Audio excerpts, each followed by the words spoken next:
अगली बड़ी खबर का रुख करेंगे आगरा से, जहां पर शहर में लगे पुरुष सत्याग्रह के पोस्टर और पोस्टर में राष्ट्रीय पुरुष आयोग के गठन की मांग की गई है।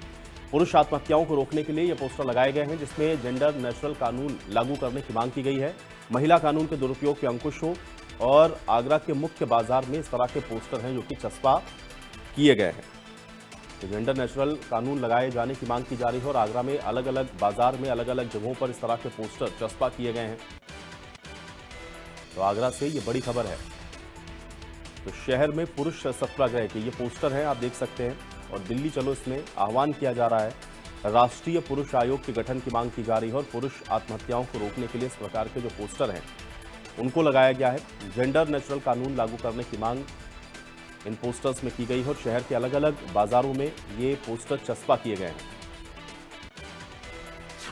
तो पुरुष सत्याग्रह और पुरुष आयोग के गठन की मांग, पुरुष आत्महत्याओं को लेकर के पुरुष आयोग का गठन हो। और आगरा के अंदर शहर के कई ऐसे प्रमुख स्थान हैं जहां पर इस तरह के पोस्टर देखने को मिल रहे हैं, जिसमें राष्ट्रीय पुरुष आयोग के गठन की मांग की जा रही है और पुरुष आत्महत्या को रोकने के लिए इस प्रकार के जो पोस्टर्स हैं उनको लगाया गया है।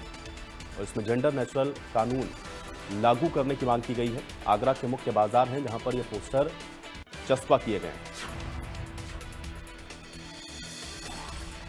ये बड़ी खबर आगरा से, जहां पर शहर में पुरुष सत्याग्रह के पोस्टर लगे हुए हैं। और मयंक हमारे साथ जुड़ गए जानकारी के साथ।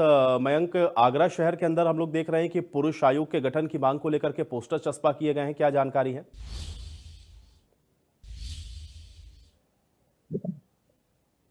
मयंक, आप सुन पा रहे हैं मुझे?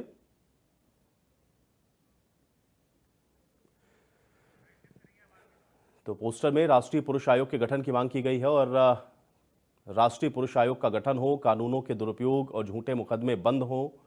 19 अप्रैल शनिवार सुबह 9 बजे जंतर मंतर, चलो दिल्ली बढ़ो दिल्ली, और इस तरह के आप देख रहे हैं कि जो पोस्टर हैं वो जगह जगह चस्पा हैं।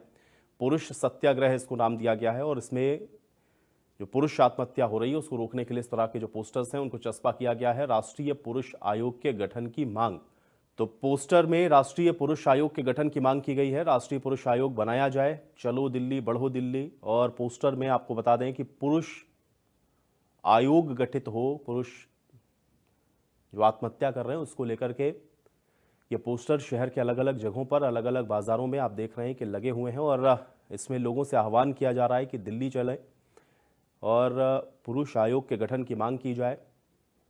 आगरा के मुख्य बाजार हैं जहां पर इस तरह के पोस्टर्स चस्पा किए गए हैं। बाकायदा इसमें जो समय है वो भी दिया गया है, 19 अप्रैल को दिल्ली चलने का आह्वान लोगों से किया जा रहा है। इसको नाम पुरुष सत्याग्रह का दिया गया है और जेंडर नेचुरल कानून लागू करने की इसमें बात की जा रही है। सुबह 9 बजे जंतर मंतर दिल्ली पर लोगों से मिलने के लिए दिल्ली पहुंचने का आह्वान किया जा रहा है। पुरुषों में बढ़ते अपराध को लेकर तमाम घटनाएं सामने आई हैं, चाहे फिर मेरठ की सौरभ हत्याकांड की बात करें या आगरा में मानव शर्मा सुसाइड वाले मामले की, या फिर मुजफ्फरनगर में पुरुषों में बढ़ते अपराध को लेकर तमाम घटनाएं सामने आई हैं, चाहे फिर मेरठ की सौरभ हत्याकांड की बात करें या आगरा में मानव शर्मा सुसाइड वाले मामले की, या फिर मुजफ्फरनगर में पत्नी के द्वारा कॉफी में जहर मिलाने की बात करें। ऐसे में आगरा भर में तमाम पोस्टरों को चस्पा किया गया। पहले मैं इस पोस्टर के बारे में आपको बता दूं, इस पोस्टर में साफ तौर पर पुरुष सत्याग्रह के मामले में लिखा गया है, जिसमें लिखा गया है कि महिला सुरक्षा कानूनों के दुरुपयोग से निर्दोष पुरुष झूठे केसों में फंस रहे हैं, परिवार टूट रहे हैं और आत्महत्याएं और हत्याकांड जैसे मामले बढ़ रहे हैं। ऐसे में ये संगठन या जो भी ये कर रहे हैं, इसमें सीधे तौर पर लिखा जा रहा है कि राष्ट्रीय पुरुष आयोग के गठन की मांग होनी चाहिए, कानूनों को दुरुपयोग और झूठे मामलों पर रोक लगनी चाहिए, बढ़ती पुरुष आत्महत्या को रोकने के लिए आवश्यक कदम सरकार या अन्य जो जिम्मेदार हैं उनको उठाना चाहिए। ऐसे में लोगों की किस तरह की प्रतिक्रिया है, किस तरीके से लोग सोचते हैं, कई लोग युवा साथी हमारे साथ मौजूद हैं। पहले आप बताइए कि मुस्कान वाला मामला है, किस तरीके से आप इसको देखते हैं, किस तरीके से पुरुषों को आगे आना चाहिए? जो भी विषय अगर आए हुए हैं, मेरा तो केवल यही कहना है कि कहीं ना कहीं ऐसे कानूनों से पुरुषों का शोषण हो रहा है। एक ऐसी प्रक्रिया होनी चाहिए जिससे कि जैसे झूठे केसों पर रोक लगी जा सके। अगर सत्यता है तो कानून बने हुए ही हैं पहले से। अगर कोई झूठी अगर चीज़ें आ रही हैं, कोई निर्दोष ना फंसे, कोई निर्दोष आत्महत्या ना करे, कोई पुरुष आत्महत्या ना करे, इसलिए एक टीम गठित हो, कोई निर्दोष फंसे ना। कई तरीके के कानून जैसे हैं, आप देख रहे होंगे कि जैसे दहेज प्रथा जैसे मामले हैं, लोग उसमें झूठे भी फंसते हैं, सच भी होते हैं। ऐसा हो कि कहीं ना कहीं प्रक्रिया में कहीं लोगों को ये ना लगे कि कहीं ना कहीं लोगों का दुरुपयोग हो रहा है। मेरठ हो, ये आज के समय में लोगों को जागरूक होना चाहिए। महिला के सम्मान के साथ साथ पुरुषों का भी सम्मान है।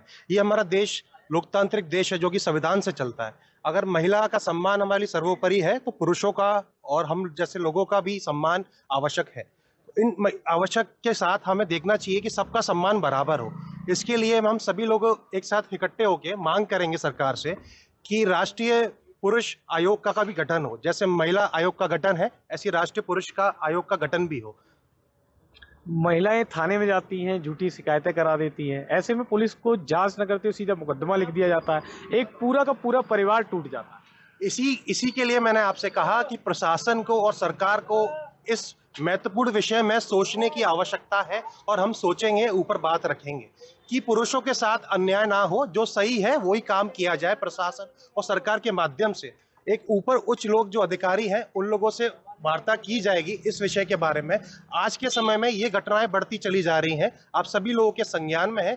इस कदम में पुरुष एक साथ इकट्ठे होके सभी लोग ऊपर बात रखेंगे। शासन का और न्यायालय का भी रहता है, महिलाओं को जो राइट्स दे रखे हैं, सबसे पहले इसके लिए जो सरकार से हम लोग मांग करेंगे और हमारे जनप्रतिनिधियों के माध्यम से भी हम ये विषय रखेंगे, दहेज के खिलाफ एक सख्त से सख्त कानून बनना चाहिए। क्या है कि सबसे ज़्यादा हम देखेंगे 90% न्यायालय में जो मामले दहेज के वो झूठे पाए जाते हैं। उनमें क्या है कि पूरा परिवार टूटता है, महिला ने नाम लिखा दिया, उसके भाई का, सास का, ननद का, सबका, और वो मामले अधिकतम मामले वो झूठे होते हैं। दहेज के खिलाफ सख्त से सख्त कोई कानून बने। दूसरी बात, न्यायालय क्या है कि कहीं ना कहीं सॉफ्ट कॉर्नर महिलाओं के प्रति रखता है जब वो डिसीजन लेने की उसमें होते हैं। सौरभ राजपूत हत्याकांड और ये अपना औरैया वाला ऐसे प्रकरण ना हो, तो इसके लिए कहीं ना इतना सख्त कानून ऐसी महिलाओं के लिए सरकार बनाए तो कहीं ना कहीं